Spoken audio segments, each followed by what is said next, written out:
The cruelest part of leaving is not the silence in your apartment, it's the voice that moved in with you when they left. You walk around carrying someone else's judgment, the inner critic that says you're worthless, that you ruined everything, that you will never do better. That voice did not come from you, it was installed. And the first step to getting your life back is understanding what it is, where it came from, and why it sounds so much like the person who hurt you. This is the work of separating your voice from the one they left behind. Sam Vaknin describes what happens in narcissistic abusive relationships as the victim internalizes their abuser. The abuser becomes an introject. The abuser becomes a voice in their head. In a way, they stalk themselves via the agency of their abuser. The stalking is done by the victim. The victim is their own stalker.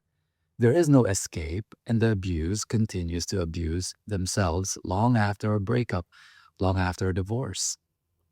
They continue to abuse themselves by playing and replaying the recordings of their abuser.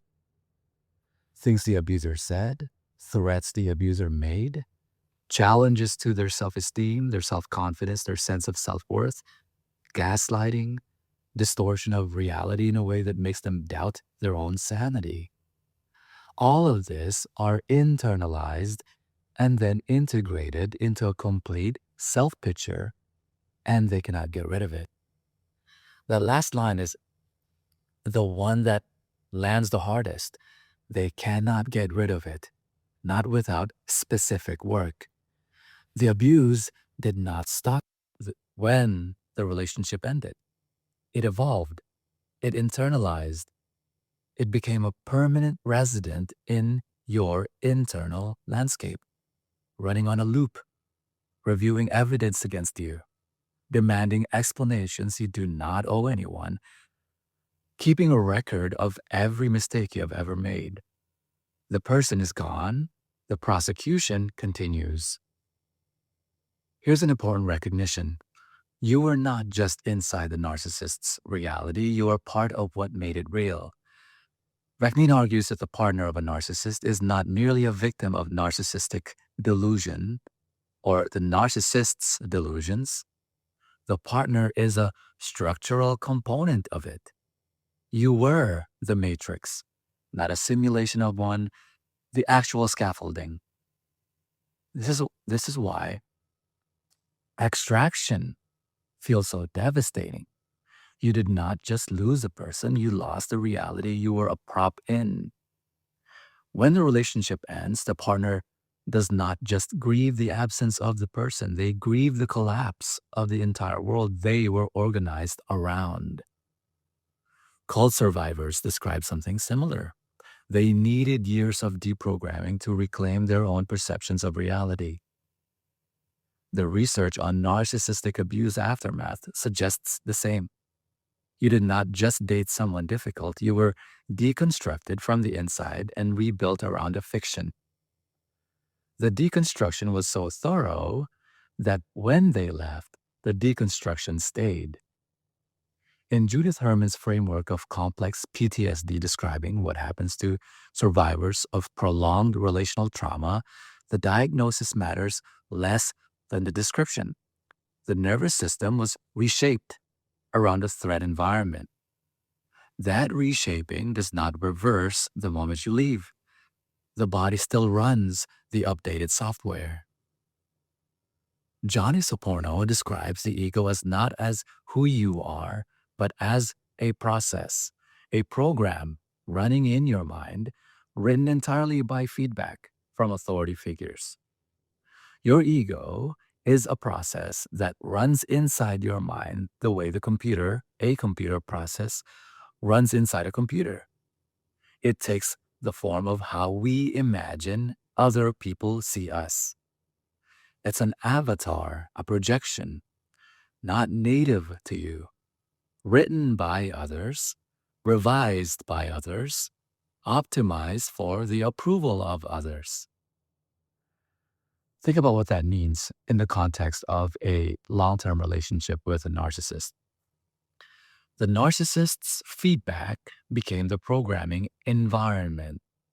Your ego did not develop in a vacuum. It was written, revised, and constrained by a constant stream of evaluation, criticism, correction, and conditional acceptance.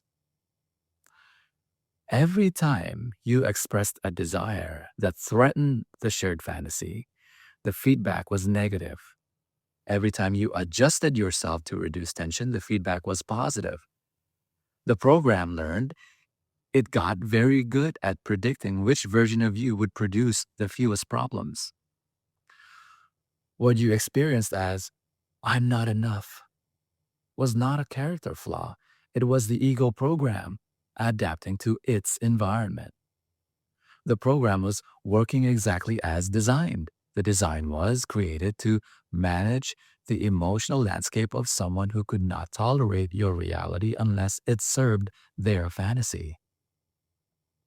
There's a moment in every long-term narcissistic relationship where the survivor begins to believe the inner critic is trying to help them. The voice says things like, you should have seen it coming. This is what you deserve. You will never be safe trusting anyone again. And it feels like protection, like a guard standing at the gate, determined not to let this happen again. Johnny Soprano actually has a clarifying distinction. The ego is not trying to protect you. It's trying to protect itself from an embarrassment. The saboteur is not your ally. It is a defensive structure built by a person who was never allowed to exist without punishment. It does not evaluate risk accurately. It evaluates threat to the identity that was constructed to survive the relationship. That identity was built around being small enough, quiet enough, controllable enough to avoid the next blow. The saboteur keeps you small, not because smallness is safe, but because smallness was the only approved state. This is why you cannot argue your way past the inner critic with evidence. You cannot show it your resume and have it relent. The critic is not responsive to facts. It is responsive to the threat of deviation from the installed program. Offering counter evidence is itself a threat. The critic doubles down. There's a specific pattern survivors describe that illustrates this precise outcome. You meet someone new. They are kind. They're consistent. They do not rage or withdraw or punish. And the inner voice says, this is too good. Something's wrong. You do not deserve this. Watch out. The voice interprets safety as threat because the installed program was never trained on safety. It was trained on crisis. It does not have a model for what stable mutual attunement feels like. It only has a model for what went wrong last time. Here's a conceptual lever that you can use. There is your authentic voice, and there's the installed program. They are not the same. Your authentic voice has texture. It hesitates. It holds nuance. It can hold two things at once: grief and gratitude, anger and love, fear and resolve. It's curious about why you're afraid before it screams at you that you are in danger. It's warm even when it's firm. The installed voice is absolute. It uses phrases that sound rehearsed. It does not hold complexity. It divides everything into black and white, worthy and worthless, safe and dangerous. It does not explore. It pronounces. It does not seek to understand. It seeks to prevent. Your authentic voice came with the wiring you were born with. The installed voice was written over it. It's possible to find the difference between the voices between them because the difference is always there. The core self that Vagnin describes, the immutable continuity across environments and circumstances, was never erased. It was buried, overwritten, suppressed, but intact. This is the reframe that changes everything about the recovery. You're not fixing yourself. You are not repairing a broken self. You're excavating. You're finding the thread that was always there and building around it again. The installed program is scaffolding that needs to come down, not the building underneath it. This is not a quick process, but there are few frames that make the separation more accessible. The first frame is noticing the voice's origin point. When the inner critic fires, ask, does this sound like me? Or does this sound like something I was told? Not what it is saying, but what it sounds like. In the book OLNE, this is referred to as anything that you know and you don't know why you know it is suspect. The installed voice often carries the cadence, the vocabulary, the specific phrases of the person who installed it. A therapist might phrase a concern differently than your ex did. The installed voice does not use a therapist's cadence. It uses the exact frequency of the wound. There's a specific test for this that survivors find surprisingly effective. Think of 3 people in your life: someone who has never hurt you, someone neutral, and then your ex. Now imagine each of them reading the sentence the critic just fired at you. Would the kind person say it that way? Would your ex? The answer is almost always obvious once you ask the question. The voice that sounds like the person who caused the harm is probably the one that was installed by the person who caused the harm.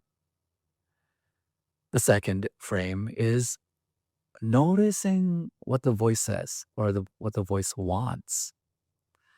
The authentic voice, even when it is critical, is oriented toward your actualization, toward your becoming more fully who you are. The installed voice is oriented toward stasis, toward keeping you in the configuration that was approved. It does not want you to grow. It wants you to survive in the shape that was forced on you. This distinction changes your relationship to the voice. You stop asking, why am I so afraid? And you start asking, what does this fear want to preserve? The answer is almost never your well-being. It is the continuation of the identity that was built to manage someone else's pathology. The third reframe is the practice of observing without immediately obeying. The installed voice is loudest when you're about to do something that deviates from the program. Starting a new relationship, setting a firm boundary, pursuing a desire that was punished in the previous relationship. The critic fires not because the action is dangerous, but because the action is new. The discomfort of new territory is indistinguishable neurologically from the discomfort of danger. The installed voice cannot tell the difference either. It, it treats all deviation as threat. What changes with practice is your relationship to the firing. Instead of, this is dangerous and I need to stop, you begin to develop, this is the critic firing again and I can note it without obeying it. The voice still speaks. The obedience becomes optional. In the book Owailani, this is illustrated by the old coot sitting by the door, and every time you go out, it criticizes. It's one of my favorite chapters in the book. A practical note on this: the installed voice has the most power when you do not know it's installed. Once you know it's there, once you can name it as a structure rather than a truth, it begins to lose its grip. This is not positive thinking, it's structural understanding. The difference is important. Positive thinking tries to override the voice with affirmations. Structural understanding recognizes that the voice is a historical artifact with a specific origin and a specific function, and that historical artifacts do not require your agreement to exist. You can acknowledge the voice without obeying it. The acknowledgement is not capitulation, it's simply accurate. I'll clarify something because it could come off as confusing about doing this work, and it's the temptation to destroy the installed voice, to silence it forcefully, to hate it, to treat it as an enemy. But destruction is not the path. The voice was installed because it was doing a job. It kept you alive in an environment that punished authenticity. It deserves acknowledgement, not war. In the book, Oelani is referred to as you can never get rid of your ego because your ego is from your forming language. In fact, in the book, it's referred to as making your ego your bitch. Johnny Soporno refers to it as turning your ego into your cheerleader as opposed to your critic. The work is more like disowning. You recognize what was installed, you understand its function, and you choose not to let it make decisions for you anymore. Not because it's evil, but because it's not yours. It was written by someone who needed you to be less than you are so that their reality could survive. You can hold the installed voice with non-judgmental acceptance. This is what was installed. This is what it's for. This is why it fires, without letting it run the operation. Remember, acceptance is not approval. It's the refusal to be at war with your own internal architecture while you are trying to rebuild it. This is a subtle distinction that matters enormously in practice. Being at war with the installed voice is still being organized around it. It still has a central position. The goal is not to defeat it. The goal is to stop letting it be the one who decides. As the book Oelani puts it, making it your bitch. Vecni points out importantly, behavior changes, but the self does not. The self can be buried, overwritten, suppressed. It cannot be erased. The core remains intact underneath whatever was built on top of it. This is not toxic positivity. Remember, this is not saying that the abuse did not damage you or that you should be fine by now. What it means is that underneath the installed program, underneath the recordings, underneath the self-doubt and the shame and the voice that says you're not enough, there is a continuous thread of who you actually are. It was always there. It's still there. This is why recovery is possible. Not recovery as returning to who you were before. That person doesn't exist anymore, and longing for them is its own trap. Recovery as becoming someone who has integrated this experience and building forward from it, not despite the wound, through it. Johnny Spora says, you live and learn, or you don't live long. There's a question that survivors often arrive at, usually around the 6-month mark when the acute grief has softened. Who am I separate from all of this? It's one of the most disorienting questions you can ask after a long-term narcissistic relationship because the tools you have for answering it, your self-knowledge, your intuition, your judgment, were all compromised by the very thing you're trying to use them to understand. This is not an impossible position. It just requires different tools than the ones you've got that got you here. The series that follows this episode is designed to walk you through those tools. The work of this series is about finding that thread and building around it again, deliberately, intentionally, in the direction you choose.